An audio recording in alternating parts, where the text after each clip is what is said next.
This is going to be our first video recap for our class. And what I've done is I've looked at the cooldowns that you guys have done and the practice quiz. And I've looked for some misconceptions or some issues that we're having as they relate to what we've been learning in class. And so this first video is going to talk a little bit about proportional relationships in general, constant of proportionality, and also writing equations. So a couple of important things.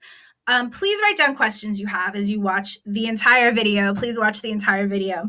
And please bring those questions to our Wednesday virtual check-in. Also, I'm going to try my best to shout out what lesson I'm talking about as I go through. And so you should follow along in your workbook and you should take notes because I'm using the same examples. I'm trying to use the same language that you see in there. And I will try to keep this as short as possible for you. So let's start out talking about proportional relationships. And this brought back some things you learned in Math 6. So if we have a table that's comparing two different quantities and the ratios between those two quantities are always equivalent, we learned this new term for that this year called proportional relationship.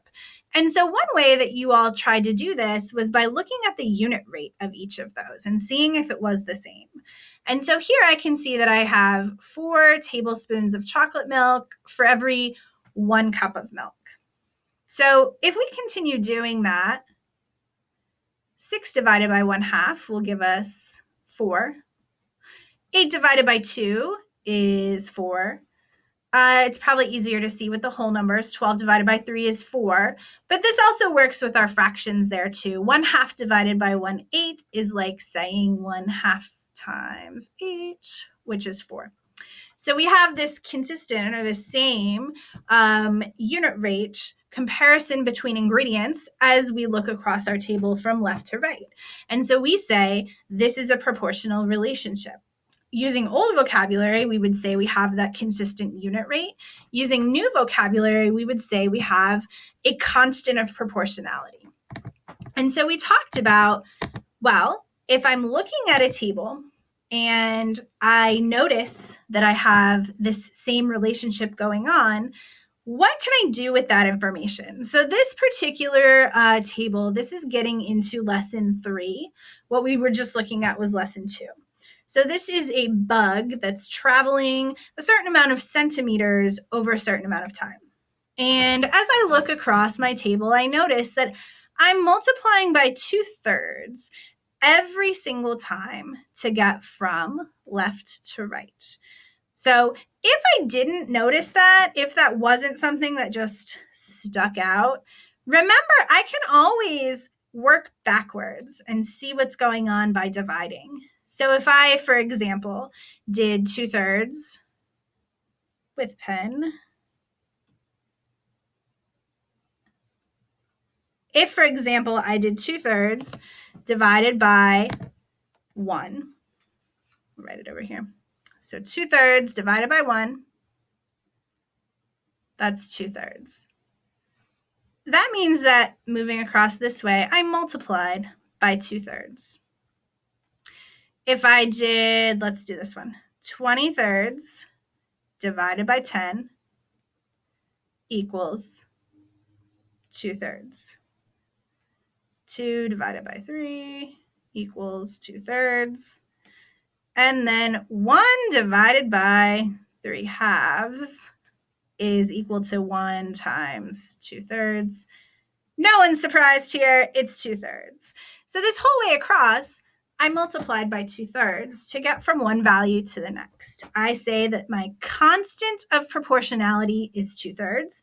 I also say there's a proportional relationship between seconds and centimeters. And the unit rate that I can use is that this bug takes 2/3 of a second to go 1 centimeter. And I can see that right there. So we talked about how, let me clear this. We can multiply any number in the first column by 2/3 to get the corresponding number in the second column. So we say the constant of proportionality is 2/3. So we saw that there were two different ways to look at unit rate, right? In the chocolate, syrup, and milk example, we could talk about 1 unit of the milk versus 1 unit of the chocolate syrup. And so we always have those 2 unit rates. We always have then 2 constants of proportionality. And it just depends on what I'm saying is proportional to what. It depends on just the order I'm describing that in. And they are reciprocals of each other. So if I took that table that we just saw and flipped it around, so now I'm looking at, on the left side, time in seconds, and on the right side, I'm looking at distance traveled in centimeters. Now, instead of multiplying by 2/3 to get across my table, notice I'm multiplying by 3/2, the reciprocal of 2/3. And so here I say my constant of proportionality is 3/2 because I'm multiplying by 3/2 to get from the left to the right side. The other thing that I say here is that the distance traveled is proportional to seconds. So notice how I flip that around from what I said before. And the unit rate I use here is that the bug can go 3.5 centimeters in 1 second. So my 2 constants of proportionality there are 3/2 and then the 2/3 that you saw before. So the other thing that we talked about is how to write an equation once we know that constant of proportionality. And there's also 2 equations. That's not surprising, right? Because we have 2 different quantities and we have 2 different constants of proportionality, and we can talk about them being proportional to each other in 2 ways. So it makes sense that we'd have 2 equations. I'm going to say what we found is that one of them has been a lot easier for us to come up with. So let's look at these 2 tables, and this will be our last example. So we have parts of red paint and parts of blue paint, and we'll mix them together and make purple. And so as I'm looking through this first table on the left, I might be noticing that every single time to get from the left to the right, I multiply by 4. So I say my constant of proportionality is 4. The parts of blue paint is proportional to parts of red. And in fact, I need 4 parts of blue for every 1 part of red. That would be my unit rate. And tables are great.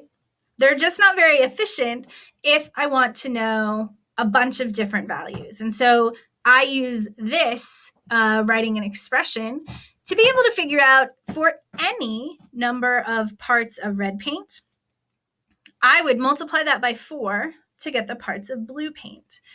Now, if we called the parts of red paint R and then the parts of blue paint 4R, we could say that 4 times R is equal to the parts of blue, or 4 times X is equal to Y. Now over here, notice how we flipped around our table, and so now what's happening is every single time we're multiplying by 1/4. And so our constant of proportionality is 1/4. And so if I start out with parts of blue paint, 1/4 of whatever that parts of blue paint was would get my parts of red paint. That makes sense looking at this other relationship, but the equation that I would write here is that 1/4 of Y is equal to X. So you can see my 2 different equations that represent this situation. And when we talk about equations of a proportional relationship, and this is the reason that I reintroduced this idea of X and Y, you'll usually see it written like this. So an equation of a proportional relationship looks like Y equals KX, and K is the constant of proportionality.